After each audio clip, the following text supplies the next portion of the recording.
Welcome ladies and gentlemen to another BTNeanderthal video. Today we're going to be covering Act 1, all the elite packs that spawn in all the new terror zones. How many are going to be there if you want to farm efficiently. This highly ties into the video I made yesterday. There will be a link in the description for that. So if you don't know, understand the rules and things like that, definitely go check that video out. It explains all of it. The way that we're actually going to format this is normal, nightmare, and then hell. So we're going to talk about a specific zone. We're going to talk about how many elite packs are in normal, how many are in nightmare, and then how many are in hell. In addition to that, we'll mention any super uniques or any bosses or the gold chests. I am reading this straight up from the code. If I do forget anything, be sure to leave a comment so that way other people can be informed. Let's start things off with the Bloodmoor and Den of Evil. Just really quick, because Den of Evil is pretty easy. The only elite you will ever see is Corpse Fire, who is a super unique at the very end of Den of Evil.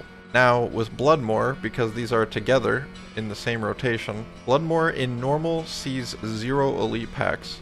In Nightmare it sees 4 to 5, and then 7 to 9 in Hell. So be a lookout for that. The most you can ever have is 9 in Hell. And then on to the Cold Plains and the Cave. Now Cold Plains is right after the Bloodmoor, of course, and there's a waypoint for it.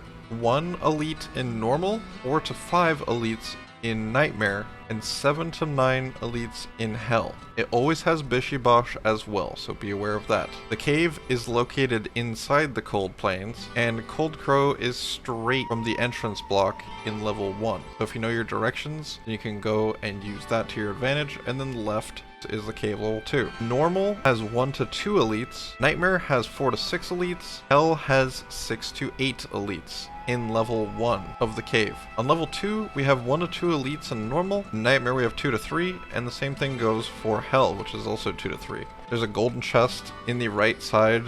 The Burial Grounds has 0 elite packs, but it has Blood Raven. And then on either side, there are the Crypt and the Mausoleum. As far as the Crypt goes, there's 1 elite pack in normal, 3 to 4 in Nightmare, and 4 to 5 in Hell. Bonebreaker and the Golden Chest are pretty much right next to each other always, and Bonebreaker is a super unique there as well. So he'll drop you 2 items. The highest rune you can get out of any of these chests in Act 1 is actually a Vex rune, due to some act limitations and treasure class of runes. Now in the Mausoleum, we have 1 pack in normal, 3 to 4 in Nightmare, and 4 to 5 in Hell. There's also a golden chest, similar to the Crypt, but it doesn't have a super unique. Now, these areas can have guaranteed elite packs that spawn, depending on the L shape that could spawn in there, so definitely be on the lookout for that if you see anything familiar. Then we have the Darkwood. Darkwood does have a waypoint. It has 1 to 2 elite packs in normal, 4 to 6 in Nightmare, and 7 to 9 in Hell.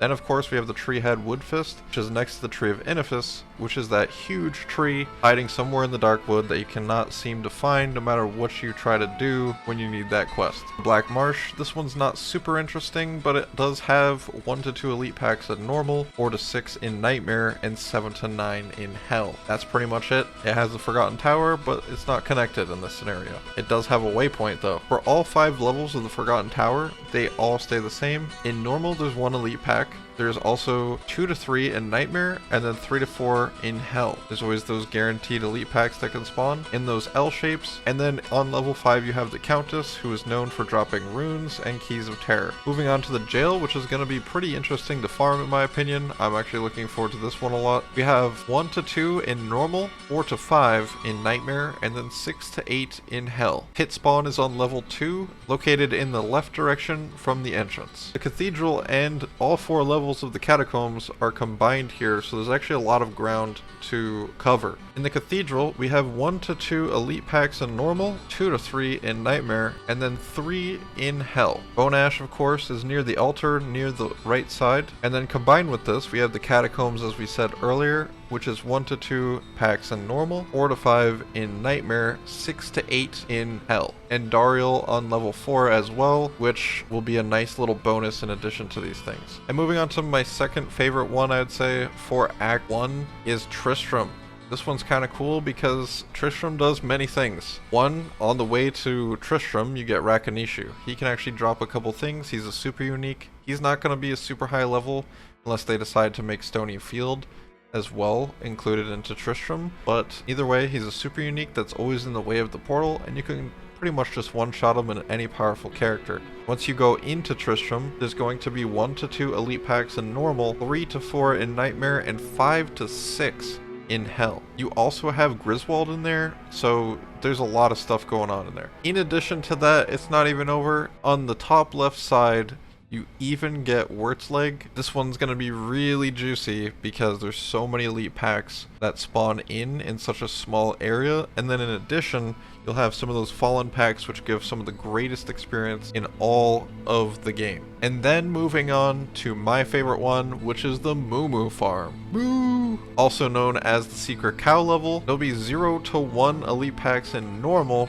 3 to 4 in nightmare, and then 6 to 8 in hell. Now, of course, you also have the Cow King in here, which you can kill as of Diablo 2 Resurrected launch without it closing the portal. He is always spawning in at the Cow Pen, the very obviously marked area. Is the only one in the entire zone. Hopefully you guys found this video informational and helpful. Be sure to like it, of course. That helps me out quite a bit. Let me know if I missed anything at all. What are you guys looking forward to the most, especially for Act 1 farming? Thank you all for watching. Be sure to count all of the elite packs that you take down if you want to farm ultra efficiently and get all that good loot as fast as you possibly can.